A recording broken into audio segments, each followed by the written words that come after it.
do they say that I am? Is the question that Jesus asked this morning. It's a question that I think a lot of us have asked at different times in our lives.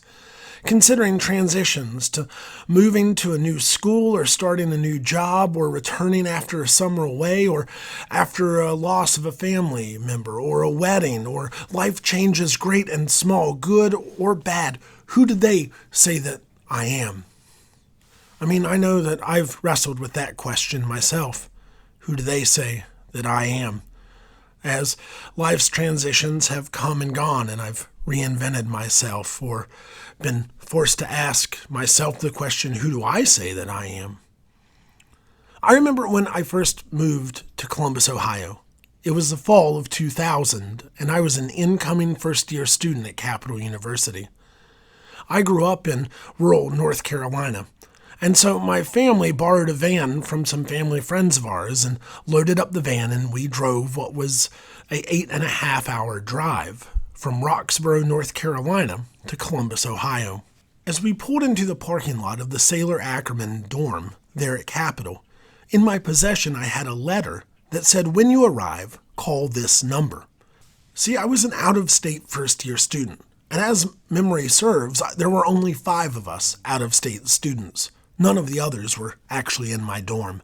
The people who were in my residence hall when I moved in that day were the members of the cross-country team who were actually away that weekend on a meet, and also the resident aides or resident assistants who were away on a community building retreat.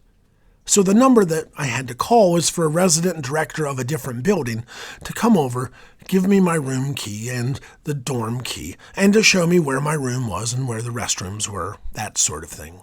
So they did, and then very politely said, "Enjoy getting settled in. We'll see you when orientation starts in just a few days." From that point, my parents watched me unload the van. I kind of got settled. They took me to eat at the local Bob Evans. And then my father said, "Well, son, we have a long ride home in the morning, so we're just going to let you get settled. We'll see you at Thanksgiving." And they drove to their hotel. I remember the next morning vividly.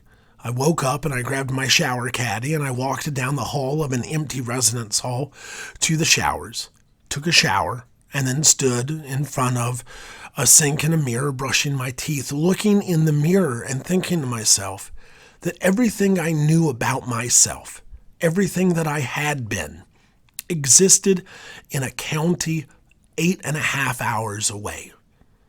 And that standing there in that restroom, looking at me in the mirror that I was facing, was everything that my future could and would be. And in that moment, I had to ask myself that question, who will they say that I am? But I asked myself as well the question, who do I want them to say that I am? I think that is a powerful question.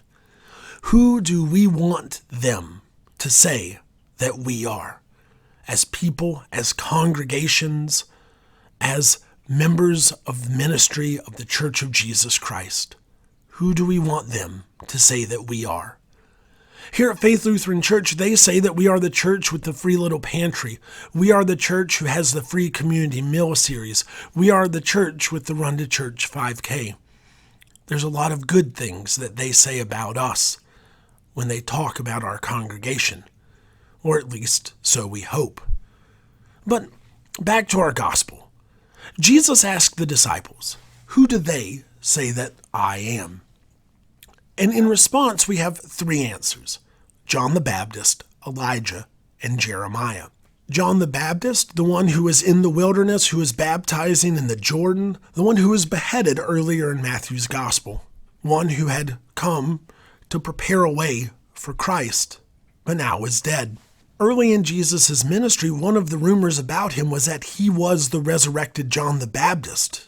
Because John the Baptist had been preaching, he had a reputation. More people knew about John the Baptist at that point than about Jesus when we meet him earlier in Matthew's gospel. The other idea was that it was Elijah, that great prophet of the Old Testament, who did not die but was taken up into heaven in the flaming chariot. One whose return was waited for with bated breath. And then you have Jeremiah, who is arguably Matthew's favorite of the Old Testament prophets. I think that Matthew quotes or borrows from Jeremiah as much, if not more, than any other prophet throughout his gospel. It's interesting to me as well that across the Synoptic Gospels, Matthew is the only one in this interaction that includes Jeremiah in the response to the question, "Who do they say that I am?" When we consider the Gospels to be memoirs of life and ministry with Jesus, it kind of makes sense that Matthew here is writing in a nod to his favorite prophet, Jeremiah. But consider all three as a unit. Jesus says, "Who do they say that I am?" And the answers are John the Baptist, who has come and gone, who has been beheaded, who is dead. Elijah, the great prophet who people were waiting on his return. And then Jeremiah, Matthew's favorite prophet of the Old Testament.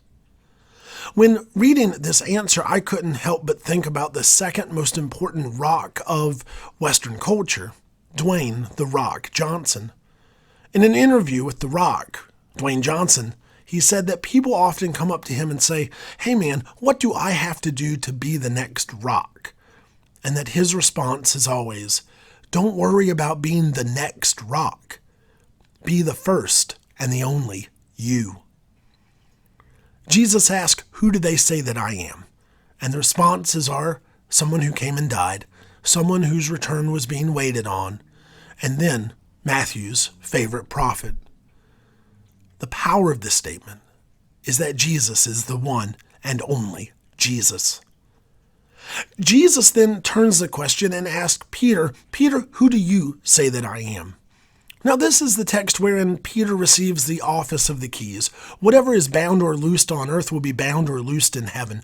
Peter is going to be the rock on which the church is built. But this is Peter, who also just a few weeks ago we heard the story about him being in the boat and Jesus calling him to walk on the water, and then the wind blows and Peter is more afraid of the wind that is blowing than he is trusting in Jesus and starts to sink. And so Jesus yells at him, "O ye of little faith." This is Peter who steps out of line one too many times, and Jesus says to him, "Get behind me, Satan." This is that office of the key holding, rock of the church. Ye of little faith, get behind me, Satan, Peter. And here, Jesus asks him the question, "Who do you say that I am?" I think, however, this is also a powerful question for us to ask. And I think that it is a question that we ask every time we come together in worship or in Bible study, every time we come to God in the powerful and holy conversation of prayer. In those moments when we ask God or we ask Jesus directly, "Jesus, who do you say that I am?" And I think every time we ask that question, Jesus responds, "You are a loved child of God."